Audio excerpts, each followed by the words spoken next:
Assalamualaikum warahmatullahi wabarakatuh. Kami dari kelompok 11 akan membahas mengenai Al-Quran sebagai landasan hidup bagi manusia. Manusia merupakan hamba Allah, maka sudah sewajarnya manusia mendapatkan petunjuk langsung darinya dalam menjalani kehidupan ini. Untuk itu, Allah telah menurunkan Al-Quran sebagai pedoman dan pembimbing manusia untuk mencapai keberhasilan di dunia maupun di akhirat.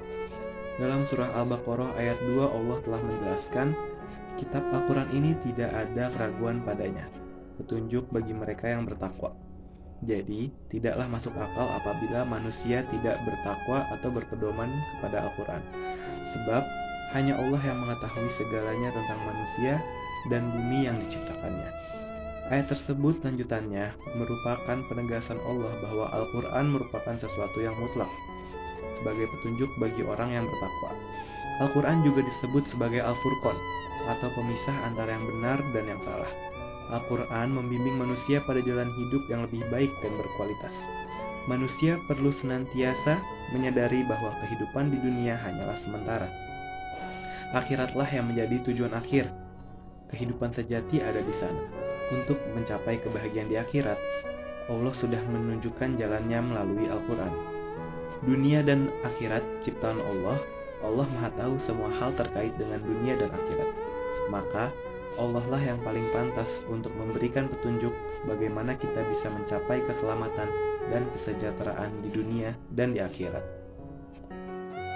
Nabi Muhammad SAW merupakan satu-satunya manusia yang telah berhasil memimpin umatnya dengan waktu relatif singkat, yakni hanya kurang dari 23 tahun.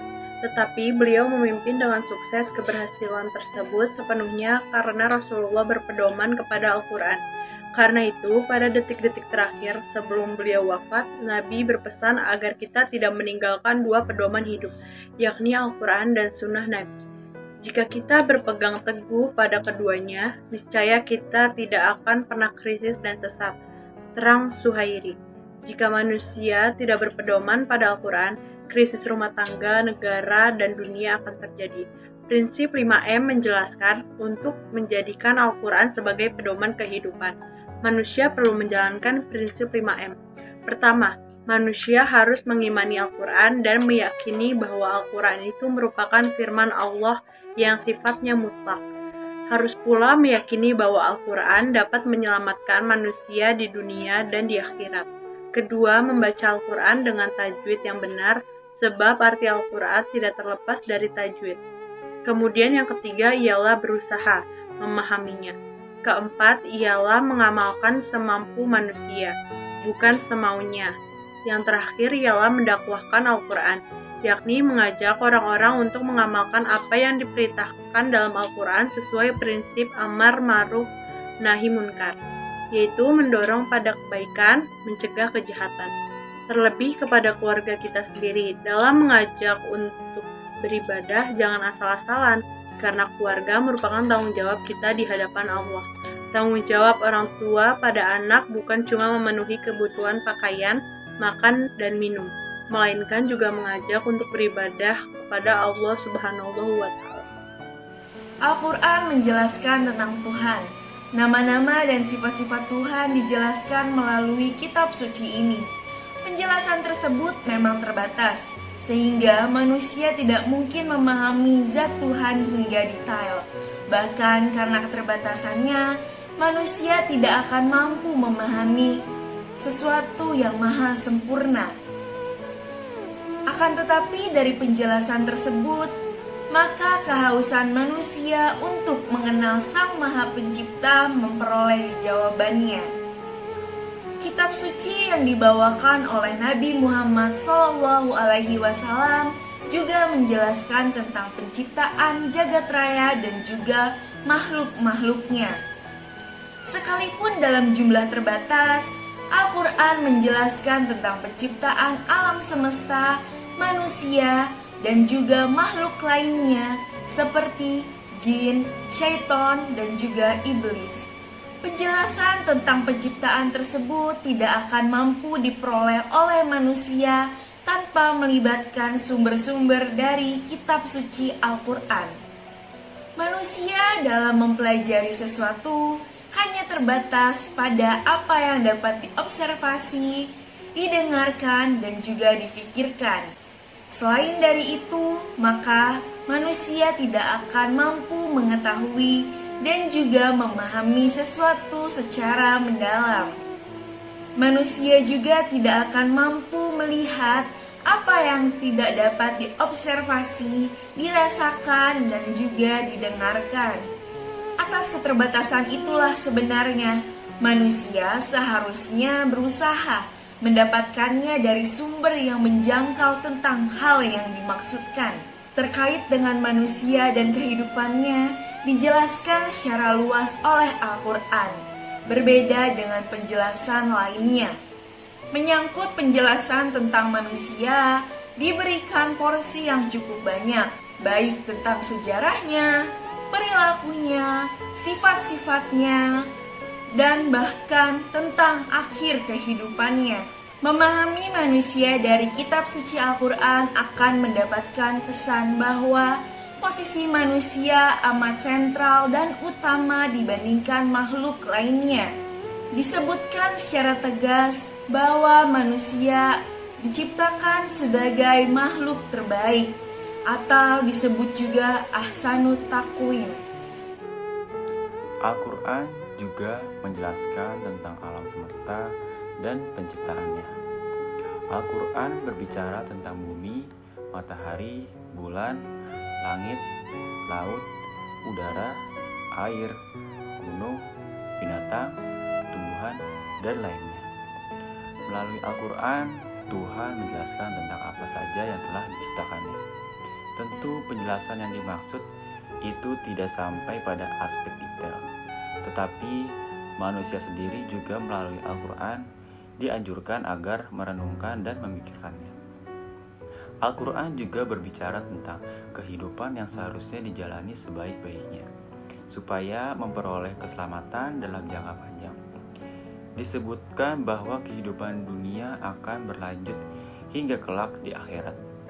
Konsep keselamatan dalam Al-Quran bukan saja meliputi dunia, tetapi kehidupan setelahnya, yaitu di akhirat. Agar manusia selamat, maka diberikan petunjuk, yaitu harus beriman, beramal soleh, dan berakhlakul karimah. Hampir seluruh aspek yang dibicarakan di dalam Al-Quran tersebut adalah tentang kehidupan di dunia.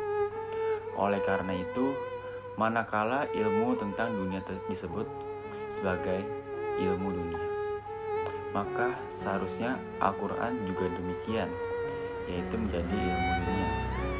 Selama ini, ilmu dunia yang diajarkan di sekolah-sekolah dan juga di perguruan tinggi adalah tentang alam, tentang perilaku manusia, dan tentang kemanusiaan.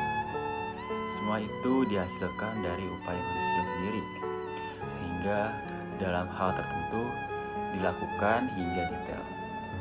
Akan tetapi bagaimanapun juga terdapat aspek-aspek yang tidak mungkin berhasil direkam oleh manusia. Oleh karena itu pirantinya yang terbatas.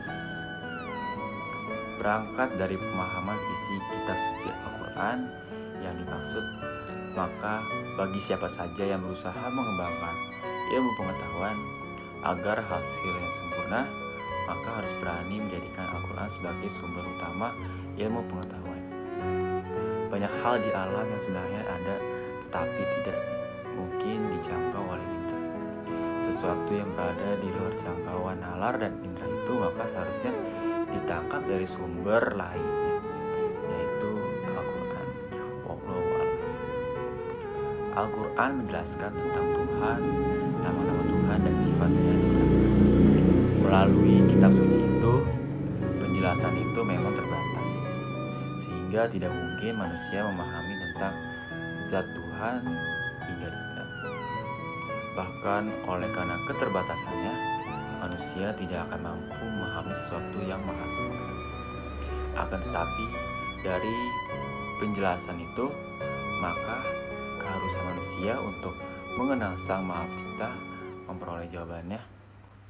Kitab suci yang dibawa oleh Nabi Muhammad SAW juga menjelaskan tentang penciptaan jagat raya dan juga penciptaan tentang makhluk-makhluknya. Sekalipun dalam jumlah terbatas, Al-Quran menjelaskan tentang penciptaan alam semesta, juga tentang manusia dan makhluk lainnya seperti jin, setan, dan iblis. Penjelasan tentang penciptaan tentang itu tidak akan diperoleh oleh manusia tanpa melibatkan sumber dari kitab suci. Manusia dalam mempelajari sesuatu hanya terbatas pada apa yang diobservasi, didengarkan, dan dipikirkan. Selain itu, maka tidak akan mungkin berhasil mengetahui dan apalagi memahami secara mendalam. Manusia tidak akan mampu melihat sesuatu yang tidak mungkin bisa diobservasi, dirasakan, atau didengarkan.